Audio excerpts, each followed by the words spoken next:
Welcome back to the Webby and O'Neill channel. In today's video, we're going to look ahead to the Arsenal match in the FA Cup on Sunday. Anything you want to chat about though today, Reds, please get it in the chat and we'll try and discuss it throughout today's video. A lot of people already in the chat are saying to go with a strong team versus Arsenal, keep that momentum building. But can we still get momentum by doing rotation? I'm not too sure about that, but we'll get on to that. Rotation, momentum. I think we've got it. I think the rotation might happen. FA Cup game, I expect it to happen. You've got to keep changing it. You've got to keep players moving on. They've got the mentality now. Martinez mentioned it, but I look at this game and I say to myself, can we defend the FA Cup? It's Arsenal away. Very tough task for the first game. But I also look at it, this is an Arsenal side, okay? They're not the Arsenal, as far as I'm concerned, of last season and the season before. I look at them, and it's a more possession-based football team. That's what they're doing. And I'm going to tell you this, I've seen some Arsenal fans, and they are up in arms about what's going on. Boring football. That's what they're calling it. Arteta out, you name it, the lot. They're going through their crisis now. Not a bad time to play him, to be honest with you, especially after the Liverpool game. We've got the mentality, we've got the commitment. That's what Martinez is saying, that these players have got. So when you come to rotation and everything else like that, I think they've all got it. I think they've got the mentality. They're on Amorim's, they're not on his back, they're with him. And that's what I like to see. Those what were on his back and those what were against him, we know what's happening to them. Yeah, a lot of you's getting involved in the chat, like I mentioned earlier on. Richard James saying it's very misty here too. As you can see, it's no green screen behind us. That is actually Old Trafford and United Stadium behind us. If Winter. we can just make it out. Paul Griffiths says, go strong. If we can pick up a victory against Arsenal, it will help for the confidence for the future games coming up. And like I mentioned earlier on, can we still build on the momentum though against Liverpool that we picked up in terms of performance by rotating though in a couple of positions? You know, should Lenny Yoro come in for a start? I think it's automatic that players will be rested. That's what he's been doing. Players do need the rest. I look at Ugarte. He might turn out he had a tough game, absolutely brilliant game, but he's put it in every time he's played. And going to Arsenal, go to the Emirates. Will he get a rest? He might do. I've no complaints if he has, because I think this team, this squad, all know what to do now, and it is a long season. Let's get something straight. It is a long season. Will Arsenal rotate? Will they drop players? I think they will. I think they look at the defeat, what they've got.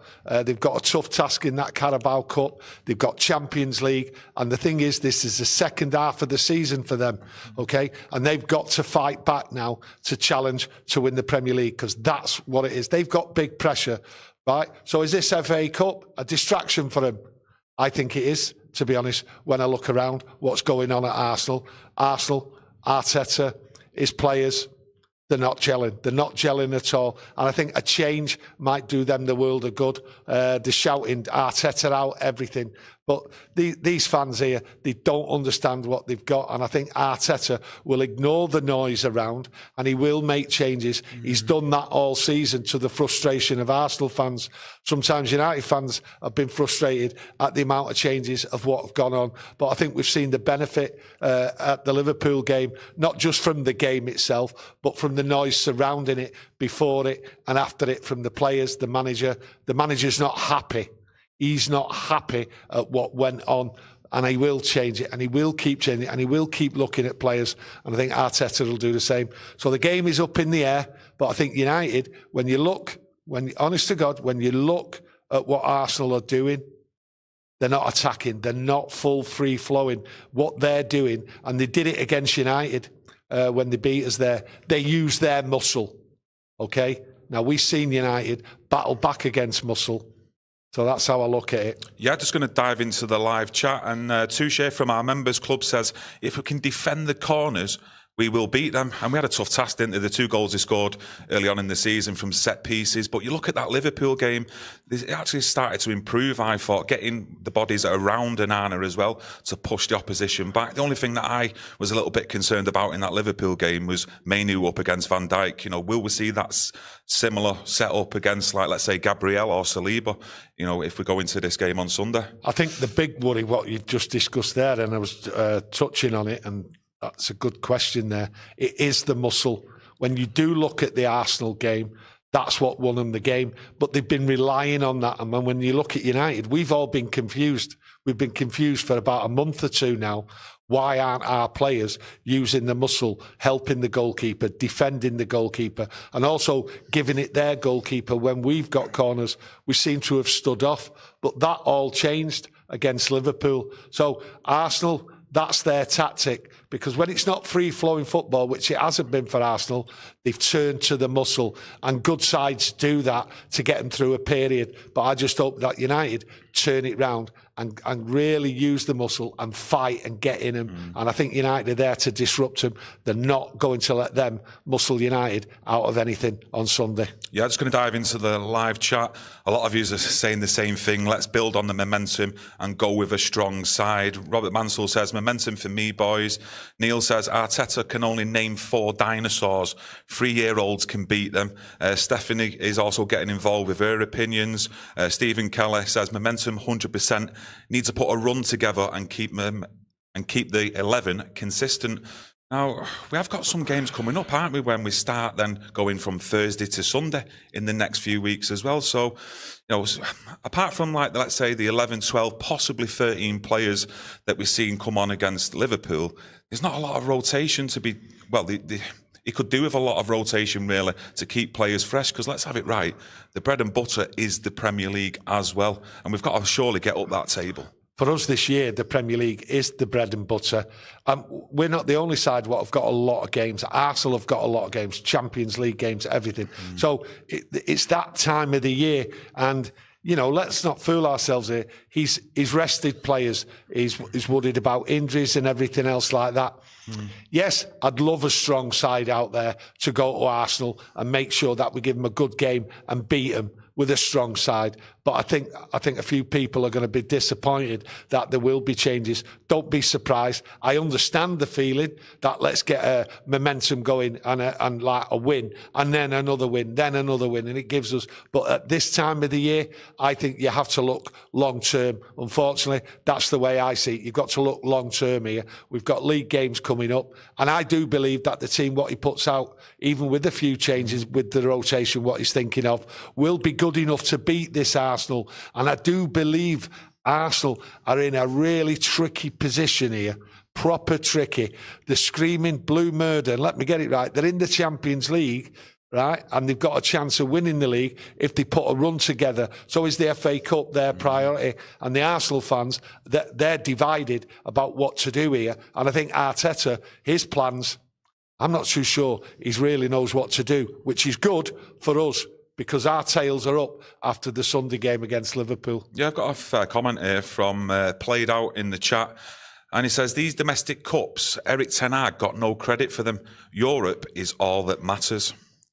Erik ten Hag didn't get credit for many, many things. He did things wrong, said things wrong, did things right, said good things.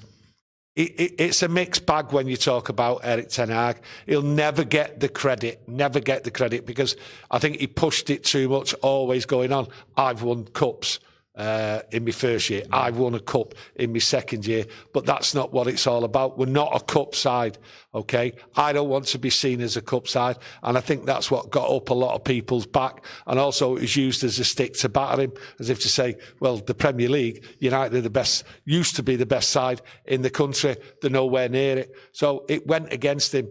Yes, it's nice to have a cup run if you're comfortable with your squad and everything around us. You can't see that ground out there. It's carnage and chaos in there, right? And we need to get that calmed down before we even think of progressing going forward. A cup run, yes, it's nice.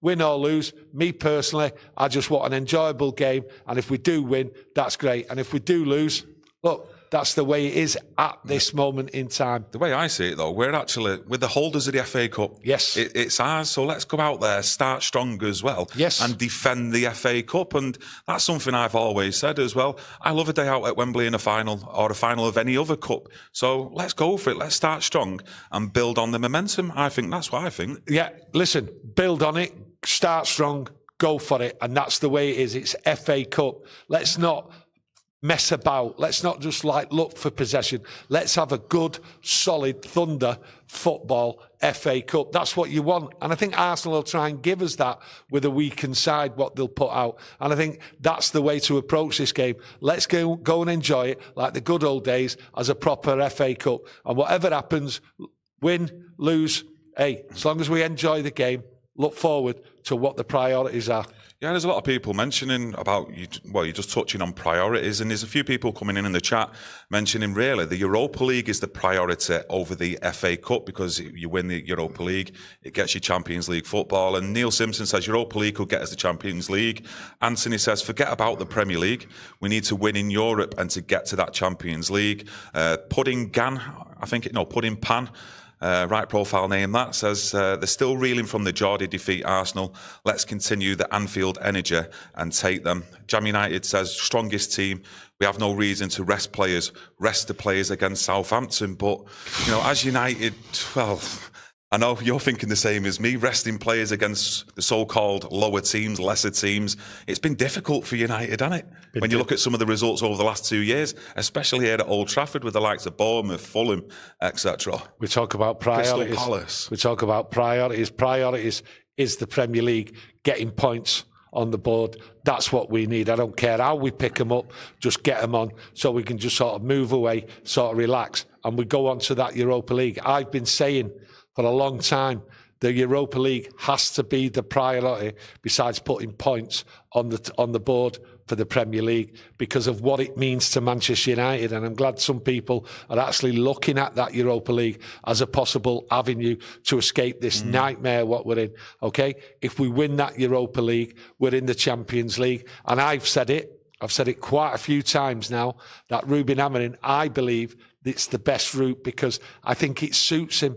I think European football in that Europa League would suit Amorim and his tactics and the way he goes at the football. So for me, if I've got a choice, I'm always going to pick the Europa League over the FA Cup because of what it means to this club. Sort of gets us out in the future in about 18 months of this financial restraint, what we've got. The longer we're out of that Champions League, the more money other clubs are going to get and the gap gets bigger. And that's why I've focused on it as the priority, the Europa League.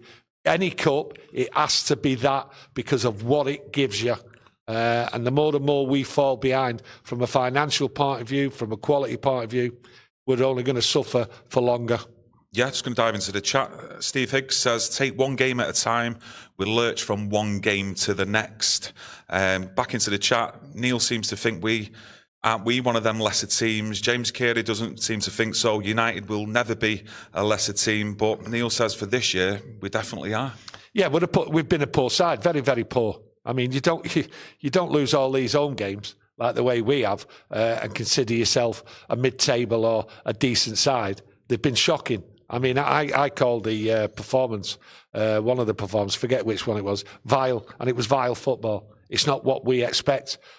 So it has been poor, and we've deserved being laughed at, the abuse and all that, because it has been poor, and we was only hoping it would turn around. We had the moment against City, okay, derby game, we raised it against Liverpool. All you can look for is game to game, okay, until we see a pattern, until we see momentum, and let's see if this rotation works. We'll go to Arsenal. We put up a good effort against Arsenal. We put up a good effort away at Aston Villa. So I look at it and I say to myself, we fought well at Aston Villa. We fought well at Arsenal, okay? We've done well at Liverpool. We beat City. So it is there, but there's no consistency. So let's go to Arsenal. Let's play it in the robust way it should be played in an FA Cup game. Hopefully we get a result and build on it. And it is game by game, because you just never know what spanner is going to be thrown in the works here, that it's always something comes out from behind the wall and just hits us smack in the face. How often have we seen that? Ansel says, I'm not even thinking about trophies personally. I just want to see sustained improvement on the pitch for now. And it's a good point, and I'm actually fully behind that great comment. Siggy Johnson says, I would rotate the players, have more time to train the system. And that is one thing that he's had this week, time to train, hasn't it? With, the gap between the games. Arsenal have obviously played recently against Newcastle as well. Well, he turned around against the Liverpool, and he was over the moon that he got a couple of days extra That's how he's seen it. I'm not too sure whether they got as much time what was needed, but it proved right that he got a couple of extra days. We've had a week now. So we should see the benefit of it. And that's why I'm not worried about who he brings in. Because who he brings in to change from the team what started against Liverpool will have had plenty of time to understand. And also, he's going to bring in players who have got the right mentality. I tell you something now, it's about mentality and commitment. And I use the Martinez as well. Because after the game against Liverpool, anyone gets the chance, listen to what he says, look at him. He is determined, and that's the Martinez I know. People have been critical of him, but he's telling you what's there. So I've got no worries about any players coming in, especially after having a week's training with Ruben Amorim. So I've no worries at all. I think it'll be the right attitude, but we just need to see a good game and go at it. And I repeat it again. If we win, fantastic. We take it forward to the next game. And if we lose, that's the way it is, so long as they've got the right mentality and the commitment and they've put up a good effort. And then we take it to the next game and we look at what we've got to do. Yeah, Stephanie in the chat keeping a tab on the likes and how many people are watching, doing my job, much appreciated. I've seen a lot of news just going a little bit off topic about Casemiro in the last couple of days. Strong reports that he's agreeing a deal with Al Nassr in Saudi Arabia. And Emmanuel Ugarte, I think we can all see how vital he is to that midfield. But when he does need a rest, who's going to come in and replace him and do that job if Casemiro goes this January? Well, I've said a couple of times that come January, he will introduce for the rest of the season at least two players from the under-21s or the academy or whatever. And I think he'll bring someone in. I think that's what he's going to do. I don't think we'll miss Casemiro.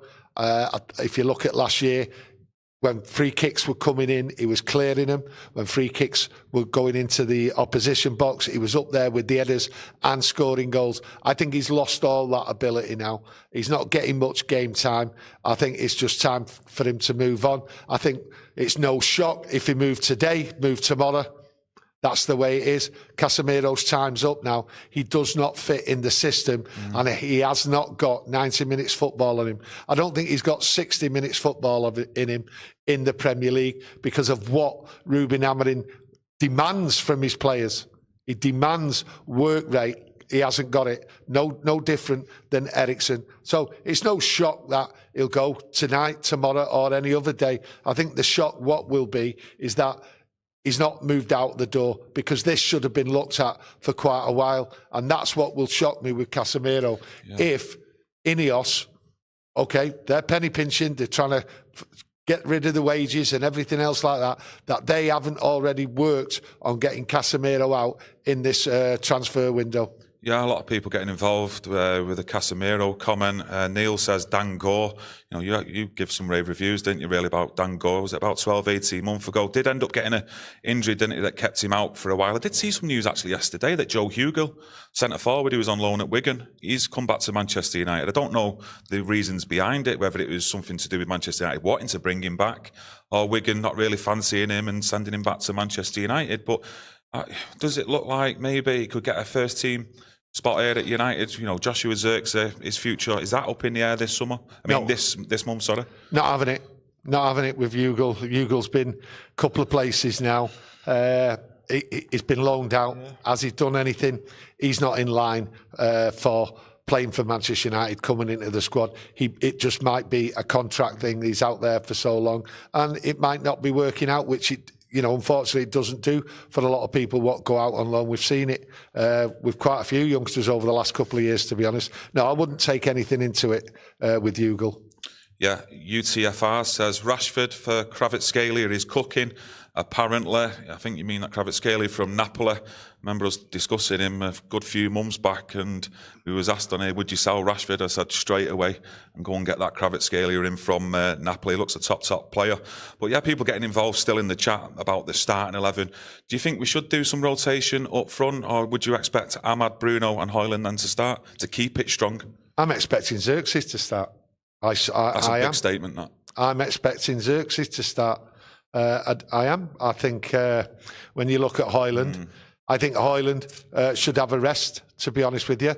Put him on the bench bring him on if needed, bring him on to work with Xerxes at some point, depending on the score. It's FA Cup. You've got to go for it. We need an attack. That's what you want. Well, let's go and win the game. Let's not be like passive. So having Højlund on the bench is fine, and giving Xerxes the run out, I think it's quite the right thing to do. It's FA Cup, rotation. Listen, we know he's going through a bad time, Xerxes, but use him. It's the end. I would rather have Xerxes on the pitch than Marcus Rashford. I would put him on there any day of the week. He is trying. He's putting it in training. Okay? So he deserves a chance. There's a lot of people actually mentioning in the chat, actually, that they'd prefer Xerxes to start, get some minutes, and to give Højlund the rest as well. Trini says, love the show, boys.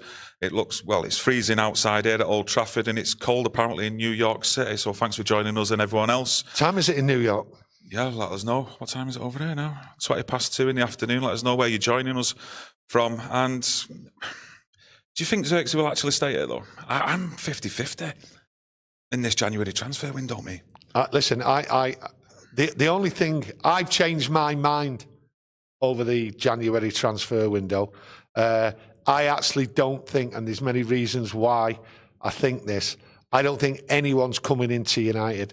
I think what United are trying to do is get rid of the high wage earners like your Casemiro, your Rashford and all that. They're cutting down on the money. They're trying to save money. They're trying to look at the FFP and everything else like that. I don't think it's in Ruben Amorim's interest to bring somebody in on a loan when we've got enough young players out there in the background to bring through, and players what haven't quite hit the stride under Ruben Amorim yet. He's here. He's brought in to improve these players and work with young players. And I just see it. It just doesn't make sense to me to bring in loan players to get in the way of what Ruben Amorim's trying to do for such a short space of time. Doesn't make sense. I might be completely wrong, but this is how I see it now. I've changed my mind based on how Ineos are working and what they're doing inside this club. Some people call it asset stripping, penny pinching, but I think they're just quietly and quickly getting the money in order to get ready for the summer. That's how I look at it. Yeah, Ansel makes another good point. People need to remind ourselves that only around 1 in every 1,000 youth players ever make it to the first team squad or make it into football as well, really. And there has been some players, haven't there, who've come with a bit of a reputation, stepping in from the academy into the first team. The likes of Zidane Iqbal, James Gardner in the past. And, they're given the minutes and then you don't see him again. Ethan Wheatley as well recently, under Ten Hag. And well, you don't really see him again, do you? No, well, listen, whenever you bring a young player through, I think you can see early on that they're not going to make it. So, I look at the young players, what we've got now. A lot of people have gone overboard. Oh, he's a superstar. We've got this superstar from like South America or somewhere else like that. He ain't a superstar. No one's a superstar. They've got to get in the first team, and then they've got to produce. All it is we've got players with potential, and that's all it is. And we've seen many, many players here at Manchester United come through the ranks, and then when it takes that step, they can't do it. And there's loads of them by the wayside. It's a learning process to be a professional footballer, and very, very lucky if they come through, and you do not get many. But what we do as a club, we give them the opportunity, and then we make sure that the footballing world knows about them, and then we can just put them into a football world and earn a living. Yeah, a lot of people joining us actually from America, giving in the times, etc. It's great to see. If anyone's local as well, get it in the chat. No matter where you're joining us from, let us know. Is the weather like that in America? This is misty. This is cold out here.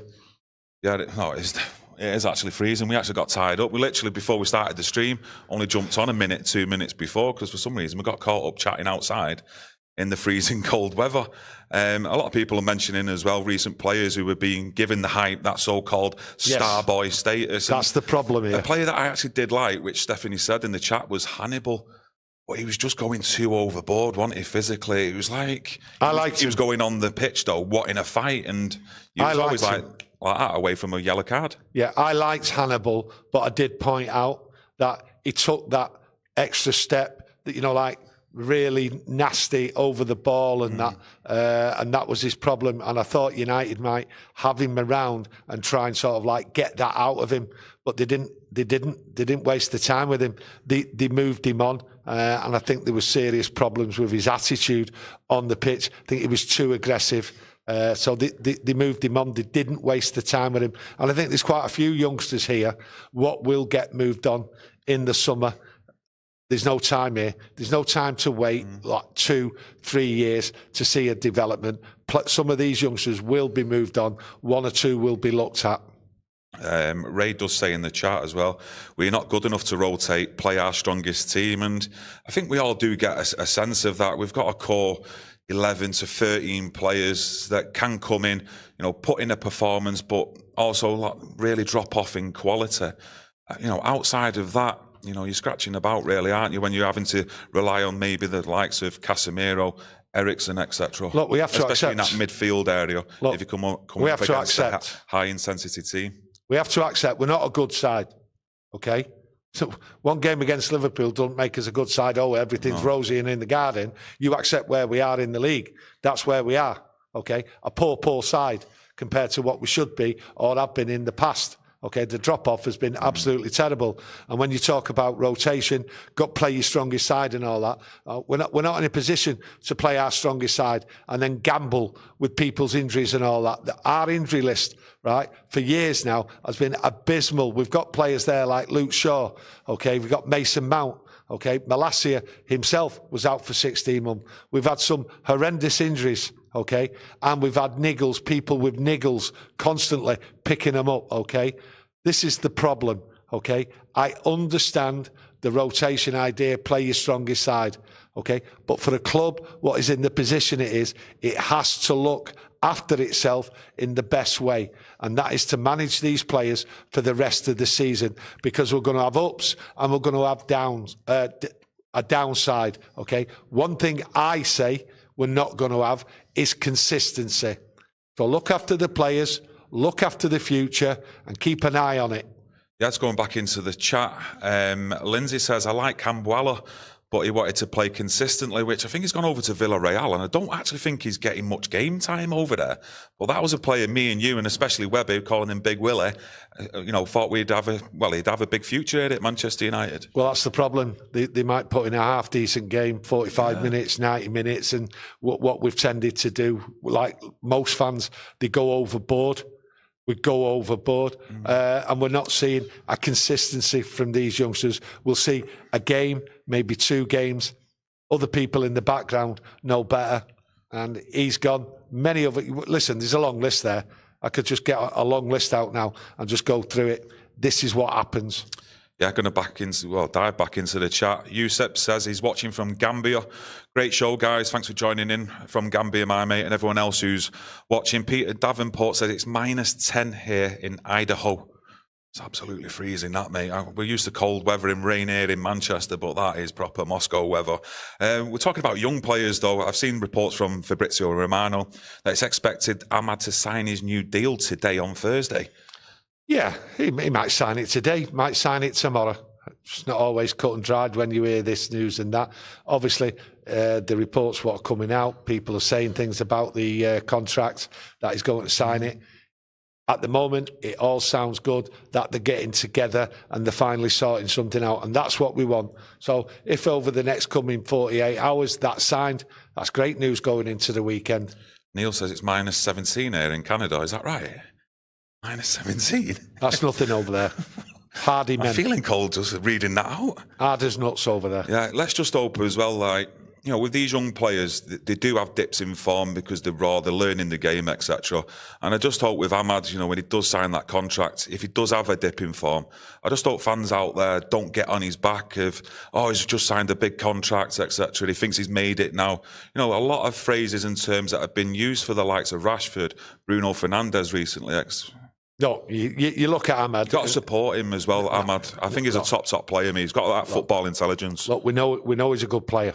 Okay, we know he's a good player, but he will have to be rested, okay, before he breaks down, okay? He's had a lot of football, he's had a lot on his plate, and he has worked 100%, maybe 110% better than some of the players what have been out on the pitch. So he's put it in, get his contract, get his head down, and then try and work it out with the manager, and then give him a rest here and there, because he needs it like all the other players. This isn't a big squad of good players.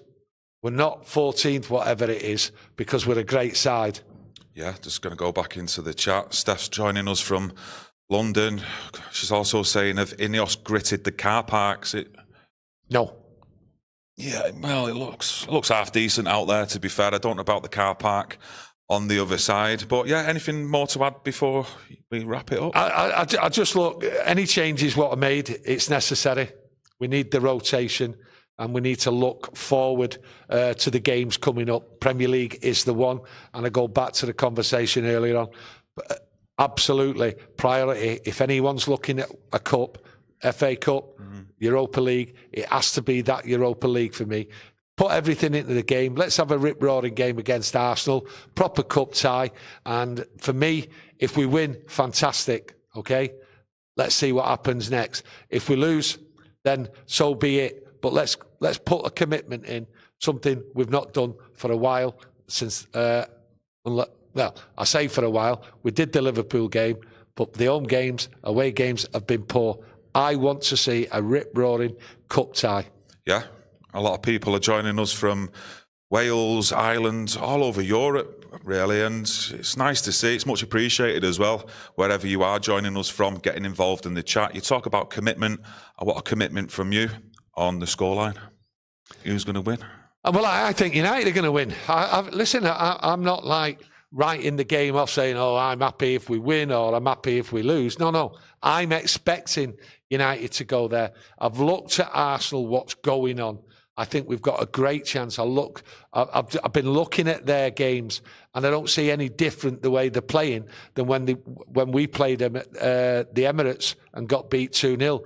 They are using their muscle to get them out of a sticky situation in games because they're not firing. You've got to remember, Saka's not playing it, and he'll be out for a while. And that seems to have thrown them off more than what's been going on out there. They've not been able to deal with it, to deal with the pressure, the goal scorer. They haven't got goal scorer. They're all complaining. I believe they're there to be had, and that's why I want a rip-roaring game where they go at them, where they shouldn't worry. I want them three centre-forwards pushing up more than what we normally do. I want the pressure on them. I think they can crack. I think if you go 10, 15 minutes, that crowd at the Emirates, they always go quiet. They sit there when they don't see it going well for them, and that's what's been going on. So me, I'm going for a win. I want to win. I expect to win, okay? And I think it'll be 2-1. 2-1. Do you know what? I'm going with that. There's a couple of people in the chat mentioning that. Nikos P, one of them. I think it was Richard in there saying the same. David's saying 3-1 Manchester United. But most of all, we're going into a game this week where a lot of us are positive, and we can't say that, can we, for most times this season? I can say I'm positive because I'm looking at Arsenal more in depth than I normally do from another team. They're under massive pressure. And their fans are actually turning around. They're worried about Manchester United coming, and they're now turning around going, yeah, but it's Man United, isn't it? And we're not scoring goals. We haven't got an out-and-out striker. They're criticising their strikers, if you can call them strikers. They're criticising their manager. They're fickle as far as I'm concerned when the position they're in going into the new year. But hey, that's Arsenal for you. We've got our problems, but us as fans are sticking together, okay? And thank God we did, because that Liverpool game has given us a momentum to go into this cup game and fight. And that's what all you want. Listen, when you're not playing well, all you want is commitment from your team, a fight. And I think they're going to try and turn this result round from the last time when we got beat 2-0 and sort of say, hey, we'll give you some muscle. And they're going to get stuck into him. That's what I want to see. Yeah. Thanks for getting involved in the chat, giving your score predictions. Gary Barlow It's not the Gary Barlow. No, I was waiting. Right. I was just waiting to see if you'd come out in a bit of a Take That tune. No, I'm not going to come out and do anything like that. From South Africa, it's 31 degrees. I'd rather be where you are, mate, than where we currently are right now in terms of the weather. And yeah, I'd just like to thank you all for getting involved in the chat. A few of you mentioning where you're actually joining us from. And just before we go, I'd just like for you to say Arsenal. I love how you say Arsenal. Arsenal. Yeah. Arsenal. Has anyone else noticed the difference, like in how he says it? I absolutely love it how you say it. Arsenal. It depends how I say it. It depends on how I feel, because I'm going at Arsenal. Yeah. I expect to be able to go at them and be proved right. I've looked at them, and when I study things, I hope I'm right in what I say, because this Arsenal side, this Arsenal Football Club, for me, is on the verge of going toxic, and I mean toxic in a big, big way over the next few games, which would be nice to see. Yeah, it will. Definitely will. I agree with you on that. But just like to thank you all for joining us, getting involved in the chat. As always, it's much appreciated. If you can leave a like on the video, you know, to help support the channel, again, much appreciated. We'll be back tomorrow with another video. So if you can get that notification on, we'll see you tomorrow. You enjoy the rest of your day, and you take care, everyone. Thank you. Thank you. Thank you very much.